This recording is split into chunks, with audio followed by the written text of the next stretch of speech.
लवकर या म्हटलेलं तुला मी बघ. चप्पल जरा बाहेर काढ की. चमड्याची. अरे चमड्याची चप्पल असू दे. कुत्रे दिसतात. बस कशाचे आलाय रे? बोंबील. सकाळ सकाळी कोण बोलू? बघ माझं रक्त किती पहिला दिसाले का रक्त तिकडं.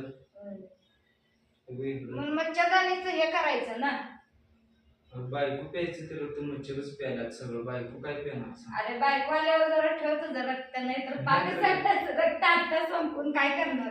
ती बोंबलाय ती म्हणाली ह्याच्या अंगात रागातच नाही काय पिऊ. सगळं मच्छरनं पिऊन टाकलं म्हणायचं. तिला फोन लावून सांगतो थांब. तुझ्या तर वाटणीचं ते हे आहे बघ, तिला येईल इकडं आतमध्ये. कुत्र उचलून नेलं ग, बाकी काही नाही. तेच की. कसं जाऊ तिकडे पलीकडे. आता अनेकदा पुसणार आहे. तू इकडे जाणारच का इकडं? इकडं आता जा म्हणते मी पुसून घेतो. मग जरा चहा दे काय. सारखं चहा पिऊन पिऊन काय अंगात नुसतं चहाच ठेवतोस का काय? आपल्या अंगात रगात नाही चहा आहे. चहा आहे काय? नुसता चहा. आ? सारखं चहाच प्यायचं. खुळी झाल्यात त्यांना, सवय लागल्या त्या मच्छरांना. काय म्हणून लत लागल्या ग चहाची. चहा प्यायला येतात ती माझ्याकडे, रगत प्यायला येत नाही. म्हणून तू चहा पितोस होय सारखं? काय सांगायलायस?